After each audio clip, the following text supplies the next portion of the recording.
Hello students, how are you? Hopefully you all are fine at your home. तो आज अपन बात करेंगे class 5th का सब्जेक्ट हिंदी और अपना लेसन है थर्ड। लेसन का नेम क्या है? अपनी वस्तु। ठीक है, तो इससे पहले अपने फर्स्ट सेकंड लेसन हो गया था, आपको होमवर्क दे दिया गया था, आपने अपनी फेयर नोटबुक में होमवर्क कर लिया होगा। और साथ में सबसे इम्पोर्टेंट क्या है, इनको लर्न करना। तो first second lesson class 5th के सारे बच्चों को पूरे अच्छे से लर्न होगा, ऐसा मैं एक्सपेक्ट करता हूँ। ठीक है ना, क्योंकि आगे आपको बहुत ही कम टाइम मिलने वाला है। साथ में आपको एनवीएस की भी करनी है ना प्रिपरेशन, यानी नवोदय विद्यालय की भी करनी है। ठीक है, और आपको 5th में एग्ज़ाम भी किसके हैं इस बार? एग्ज़ाम आपके बोर्ड के हैं। ठीक है ना, तो आपको जितना भी कोर्स हो जाए एक बार, फिर उसके बाद में पूरा कोर्स अपन रिवाइज़ करेंगे। ठीक है, तो अभी जो टाइम है आपके पास में, आप कोशिश करो कि एक बार जितना हम करवा दें लेसन 2 3 4 5 6 जो भी है, और ख़ुद अपने आप एक बार पूरी बुक को रीड आउट कर दो। ठीक है ना, सारे सब्जेक्ट की, not only Hindi, English, EVS, maths को। ठीक है ना, और फिर क्या है, जब भी हम करवाएं तो आपको वो इजीली समझ में आएगा। ठीक है, और तो आज अपना लेसन कौन सा है? लेसन थर्ड है। लेसन का नेम क्या है? अपनी वस्तु। देखिए, एक महात्मा जी कहीं जा रहे थे। कौन भी? एक महात्मा जी कहीं जा रहे थे। मार्ग में उन्होंने एक स्थान पर 2 व्यक्तियों को ऊंची आवाज़ में बोलते हुए सुना। ठीक है ना, किसने? महाराज जी ने सुना कि 2 व्यक्ति आपस में ऊंची आवाज़ में बात कर रहे हैं, ज़ोर ज़ोर से बात कर रहे हैं। दोनों ने हाथों में लठ लिए एक दूसरे के प्राण लेने को उद्यत दिखाई देते थे। दोनों ही, मतलब इस तरीके से दोनों आपस में क्या कर रहे थे? झड़क रहे थे, ऊंची आवाज़ में बातें कर रहे थे। उनके हाथ में एक एक लाठियाँ थी, और ऐसे लग रहा था कि वो एक दूसरे के प्राण लेने को उद्यत है, उतारू है। एक कहता कि यह मेरी भूमि है और मैं इसका स्वामी हूँ, यानी मालिक हूँ, जबकि दूसरा उस भूमि को अपनी बतला रहा था। यानी एक भूमि को लेकर उनमें क्या था? विवाद था, झगड़ा था। एक तो कहता ये भूमि मेरी है, दूसरा कहता ये भूमि मेरी है।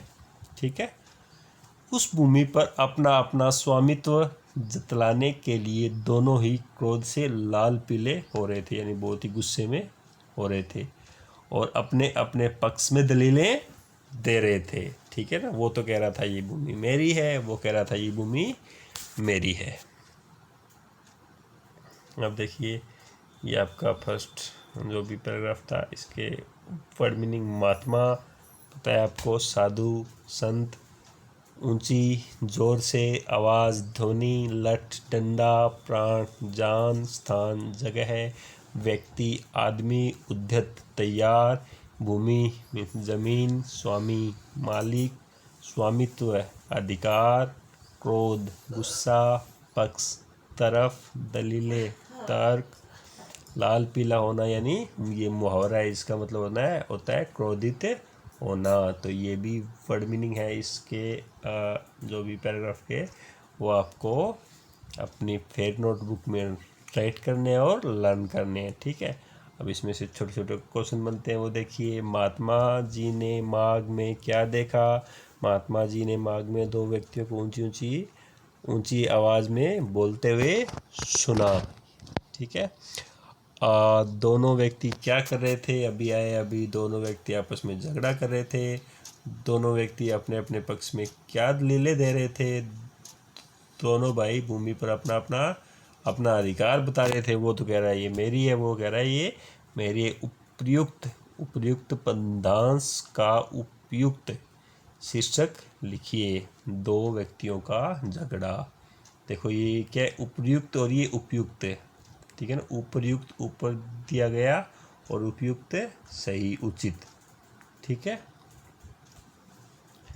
तो ये अपना हो गया। इनको भी आपको अपनी फेयर नोटबुक में लिखना है। ठीक है, अब देखिए नेक्स्ट।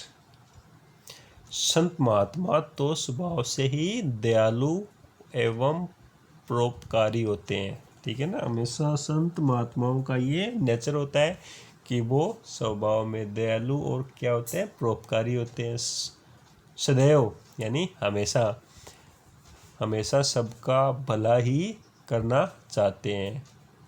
उन्होंने मन ही मन में विचार किया कि ये दोनों लड़ाई झगड़ा करके व्यर्थ ही अपने प्राण गंवाने पर तुले हुए हैं। कौन? दोनों भाई अतएव यानी इसलिए इन्हें समझा बुझाकर शांत करने और इनका आपस में समझौता कराने का क्या करना चाहिए, प्रयास करना चाहिए, कोशिश करनी चाहिए, हमें ये प्रयत्न करना चाहिए। ये सोचा किसने भी?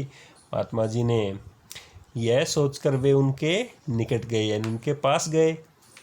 उन्होंने संबोधित करते हुए बोले, हे भद्र पुरुषों, तुम लोग कौन हो और आपस में क्यों झगड़ रहे हो? उसने पूछा कि ए सज्जन, ए महापुरुषों, तुम कौन हो, जेंटलमैन, और आप क्यों आपस में झगड़ा कर रहे हो? ठीक है, तो इसके देखिए आपके शब्दार्थ।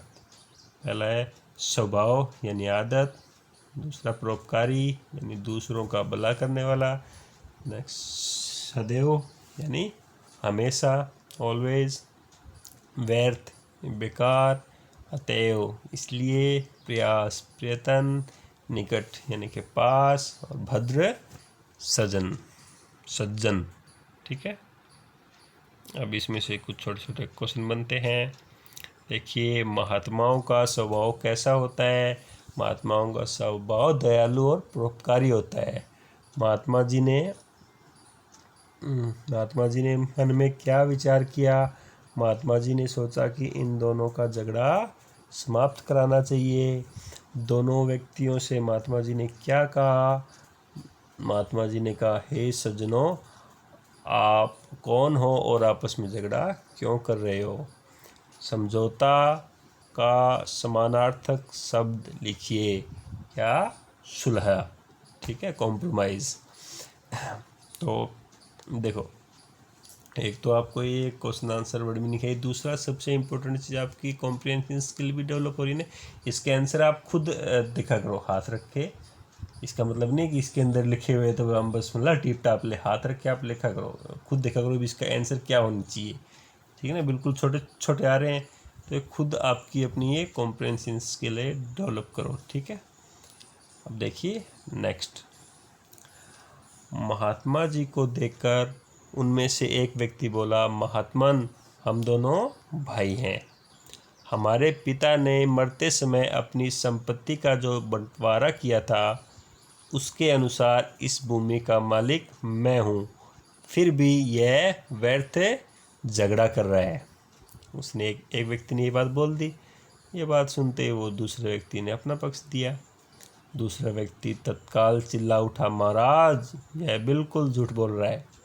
उसने क्या कहा कि महाराज, ये तो बिल्कुल झूठ बोल रहा है, यह भूमि इसके बाग में नहीं बल्कि मेरे बाग में आती है। ठीक है ना, उसने दूसरे व्यक्ति ने कहा कि यह भूमि तो मेरी है, इसलिए इसका असली मालिक मैं हूँ। अब उसने कहा कि मैं हूँ, उसने कहा कि मैं हूँ। यह झूठ मूठ ही इसे अपनी बतलाकर मुझे डरा धमका कर इसे हड़पना चाहता है। उसने अपनी दलील दी, पहले वाले ने अपनी दलील दी थी। ठीक है ना। अब देखिए, उपर्युक्त गद्यांश का उचित शीर्षक क्या होना चाहिए? तो उचित शीर्षक होगा संपत्ति का बंटवारा। महात्मा से एक व्यक्ति ने क्या कहा? व्यक्ति ने कहा, महात्मन, हम दोनों भाई हैं। हमारे पिता ने मरते समय अपनी संपत्ति का बंटवारा किया था, उसके अनुसार इस भूमि का मालिक मैं हूँ, फिर भी वह व्यर्थ झगड़ा कर रहा है। दूसरे व्यक्ति ने महात्मा को क्या समझाया? दूसरे भाई ने महात्मा को समझाया, महाराज, यह झूठ बोल रहा है, ज़मीन मेरे हिस्से में आती है, यह मुझे डरा धमका करके इसे हड़पना चाहता है। ठीक है भाई। अब देखिए, हड़पना शब्द का आशय क्या होता है? हड़पना, ठीक है, हड़पना शब्द से आशय है कि बल प्रयोग से या डरा धमका कर किसी वस्तु या संपत्ति पर अधिकार जमा लेना, इसे क्या कहते हैं? हड़पना। ठीक है भी। तो आगे इसके अपने 4 और आगे 5, कितने 6 और 7, 8 हैं। तो इसके 8 और 9, तो अपने 4 कर लेते हैं एक बार, ठीक है ना। आज तो हाफ हो जाएगा अपना लेसन। तो फोर्थ में देखिए अपने क्या है, फोर्थ में देखिए क्या कहते हैं, महात्मा जी ने शांत भाव से फरमाया, किसने भी, महात्मा जी ने शांत भाव से कहा, तुम दोनों ही इस भूमि को अपना कहते हो और अपने अपने पक्ष में दलीलें देते हो। ऐसे तो इसका निर्णय कभी नहीं होगा। इसलिए अच्छा यही रहेगा कि जिस भूमि के लिए तुम दोनों मरने मारने पर उतारू हो, उससे यह पूछ लो कि इसका असली मालिक तुम दोनों में से कौन है। महाराज जी ने कहा कि आप दोनों कहोगे ये झगड़ा तो कभी नहीं होगा ख़त्म, आप तो कहोगे ये मेरी है, ये कहेगा ये मेरी है, इससे अच्छा आप इस भूमि से पूछ लो, वह स्वयं ही इस बात का निर्णय कर देगी। ठीक है ना। महाराज जी ने कहा कि ये भूमि स्वयं इस बात का निर्णय कर देगी कि इसका असली मालिक कौन है। ठीक है। कुछ पल तक दोनों महात्मा जी के मुख की ओर ताकते रहे, यानी उनके मुख की ओर देखते रहे। फिर बोले, किंतु यह कैसे संभव है। उन्होंने कहा कि यह कैसे संभव है, भूमि बोल के कैसे बता सकती है, भूमि भी कभी बोलती है। उन लोगों ने महात्मा जी से पूछा। महात्मा जी ने उत्तर दिया, हाँ अवश्य बोलती है। उन्होंने कहा, हाँ भूमि जरूर बोलती है, परंतु लेकिन उसकी आवाज़ तुम लोग नहीं सुन सकते। तुम लोग नहीं सुन सकते हैं कि अब बोलती तो है, लेकिन तुम आवाज़ नहीं सुन सकते हो इसकी। किंतु यह बताओ कि भूमि जो भी निर्णय देगी, क्या वह तुम लोगों को मान्य होगा, स्वीकार होगा। है कि भाई भूमि जो भी निर्णय देगी, भूमि बोलती है ये तो तुम मेरे पे छोड़ो, आपको नहीं सुनती है, वो बात की बात है, लेकिन पहले ये बताओ क्या तुम दोनों इस पे एग्री होगे। ठीक है। तो ये अपना पैसेज था, इसके मीनिंग है, कहा सबसे पहले क्या है, पहला वर्ड है आपके फरमाया, यानी कहा, फिर दलील, तर्क, निर्णय, फैसला, उतारू तैयार, उतावले, मालिक स्वामी, ताकना महात्मा देखना, मान्य स्वीकार करना, एक्सेप्ट करना। और इसके शॉर्ट क्वेश्चंस आंसर देखिए आप। कुछ एक है, महात्मा ने क्या उपाय सुझाया। महात्मा ने कहा, भूमि से ही पूछ लेते हैं कि इसका असली मालिक कौन है। दोनों भाई किसको देखने लगे, दोनों भाई महात्मा की ओर देखने लगे। भूमि की आवाज़ को कौन सुन सकता था, महात्मा भूमि की आवाज़ को सुन सकते थे। उपर्युक्त गद्यांश का उचित शीर्षक लिखिए, भूमि की आवाज़। ठीक है, ये चीज़ है, ये आपके एग्ज़ाम पॉइंट ऑफ व्यू से बहुत इंपॉर्टेंट है। वैसे तो ऊपर वाली भी आपको क्वेश्चन इनमें से आंसर है ना, आप इसमें से देख के नहीं, खुद कोशिश किया करो इसको हाइड करके कि भी इसका आंसर क्या होना चाहिए, इसका शीर्षक क्या होना चाहिए, क्योंकि इस टाइप की चीज़ें आपके बोर्ड एग्ज़ाम में आएंगी। तो ये जितना भी आपको लेसन करवा दिया है, इतना आपको अच्छे से करना है। अपनी फेयर नोटबुक में ये सब कुछ लिखना है, वर्ड मीनिंग और क्वेश्चन आंसर। और इस लेसन को जितना मैंने करवा दिया है 4-5 टाइम आपको रीड करना है अच्छे से। ठीक है, और कल अपना ये लेसन पूरा हो जाएगा। Okay, thank you, have a nice day, stay home, stay safe.